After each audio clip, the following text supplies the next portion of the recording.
Hi, I'm Joan Newcomb, and today I'm going to talk about miracles. So,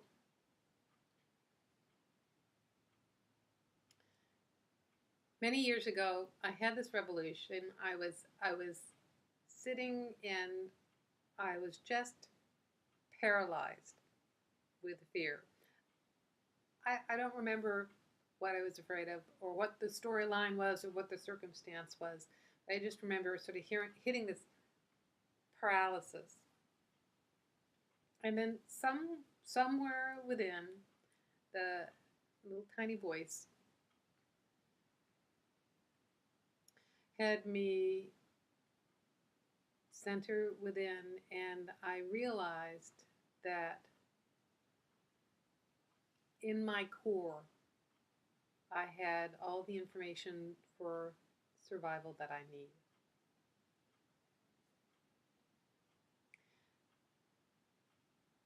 And we do. So we have within us all the information to create this body, but we also, any moment now, they'll be able to take a piece of our DNA and clone us. Okay, they've already been doing this in animals. So you don't even need to have a working creative machinery in order to replicate another body.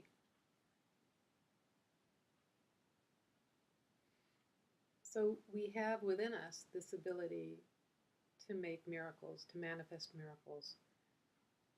And in reality, we already have manifested a miracle because we have come into being. And so we are a miracle. You are a miracle. You are a miracle. Suddenly, you're that little gurgling infant that everybody just found was adorable. And within that little gurgling, adorable infant was, and there still is, that spark of light that really is more than just a spark. It is that radiance, that essence,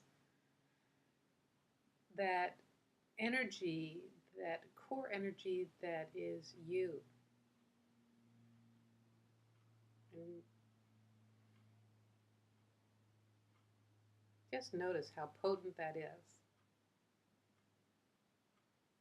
And that's what we're all really seeking. We're trying to really seek that connection inside ourselves.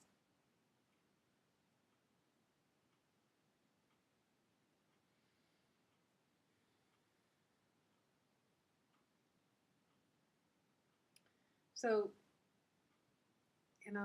the crazy thing about this world is that we are always looking outside to create something to replicate spirit, replicate essence energy.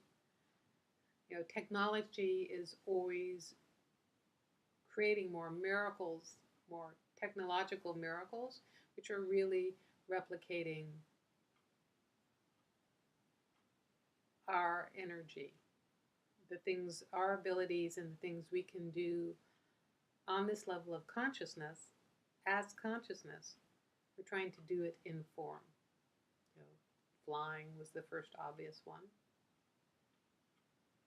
Telepathy, it's like phones, email, all these things replicate our ability to instantaneously connect with one or multiple people around the world. The Akashic Records is is like the giant library in the sky, the library of anything you can imagine, all the knowledge that you can imagine. It's the Akashic Records. Well, the internet replicates that, and it helps you access anything you might ever want to know at your fingertips. But within you, you have that ability to access that information as well. So it's always trying to replicate that, and we're always looking outside ourselves to try to find something that is really in us. So our feeling of disconnection and our feeling of separation, it's not out there. It's in here. We're really longing for us to sit in our driver's seat and drive our car.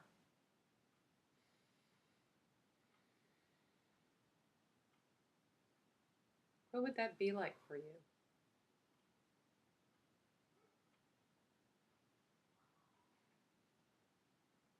So I shared in my newsletter recently about meeting up with someone who I connected with about 9 years ago or so, and we were both in the same sort of spheres of influence, following the same breakthrough ideas, and we'd gone off our separate ways, and we had both had similar derailments on our path, so to speak, except I can't really say that mine was a derailment because I held on to my core information. I was just presented with a dilemma and a series of choices and actions that weren't in on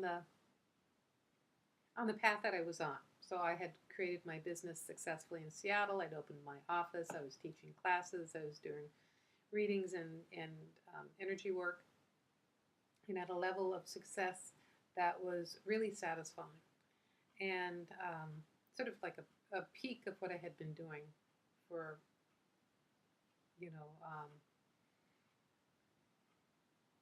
decades. And then my mother got Alzheimer's, and I went back with 2 suitcases to try to figuring things out. I was trying to figure out what was the best for her. If we put her in an institution, do we move her to Seattle? What do we do about that? And within a month, she'd fallen and broken her pelvis and ended up in the hospital, and they found cancer. So ended up living out of 2 suitcases for almost a year, and then importing my husband back east for things in his storyline. And it actually took 2 years for the completion to happen, but I had found myself midwifing my mother back to spirit. We came back to Seattle after 2 years, and I had the assumption that I would just hit the ground running, except that when you've been in a marathon, your legs are all kind of wobbly. So it took a little bit longer, and actually what happened was by the end of that year, halfway through that year, actually, my father started dying, and I went through an accelerated process with helping him pass. So it looked like a derailment in terms of, definitions of success, but really it was a very intense master's degree course and about what was really important in life, and maintaining your spiritual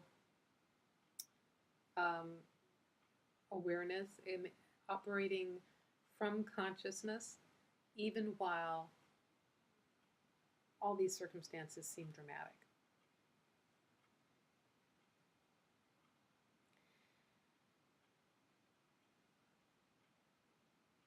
So you can actually navigate your way through life.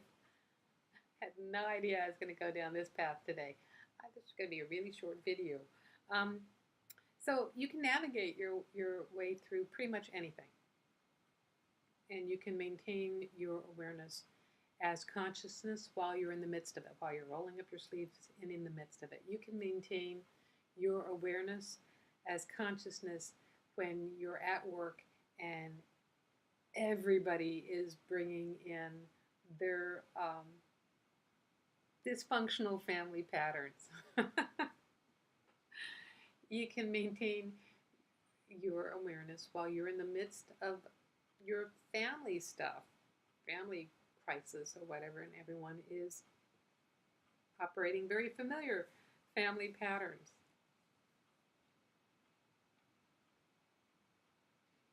How do you do that?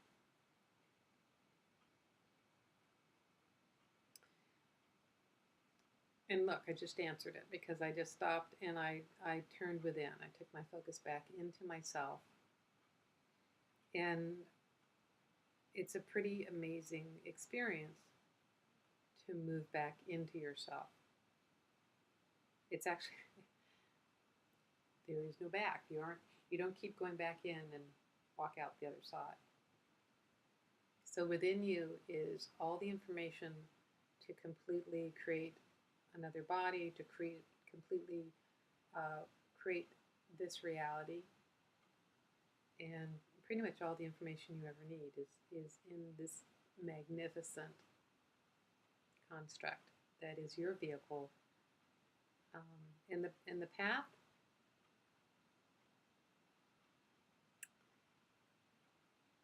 the path is physical reality, and to your body, it feels like physical reality. This feels pretty dense. I am sitting on a chair. So it feels like physical reality. And at the same time, it's the most marvelous illusion. And on the simplest level, you can change it by changing your perception. And it is amazing when you change your perception, people in your reality will change. They'll either, it's just like they'll leave, they'll drift away if it's not feeding the drama, or they come through the door and they're different. And they're not different because of anything they did, but they're different because they're in your storyline responding to different perceptions that you're standing with. Maybe you're radiating an energy of calm now. Maybe you're not engaging with certain patterns, so they don't come up.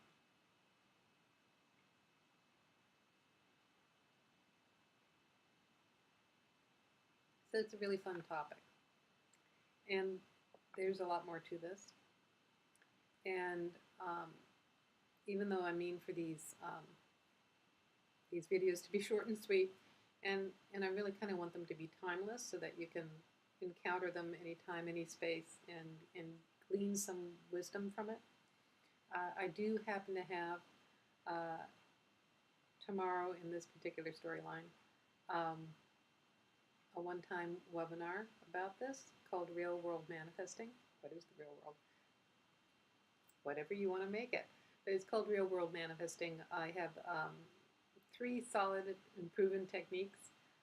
What I did was I sifted through everything that I have taught and done since 1981, and I picked out 3 techniques that are on 3 different levels, actually.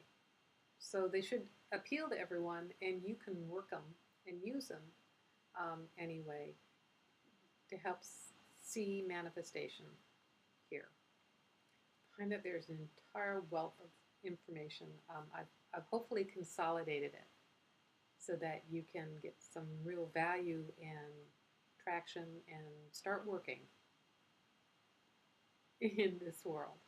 So find out more at my website, joan-newcomb.com. And actually, it doesn't matter when you listen to this, there will be some offering there for you to take advantage of. So go to joan-newcomb.com and see all the newest things. But if you're listening to this on a Tuesday, webinars on Wednesday,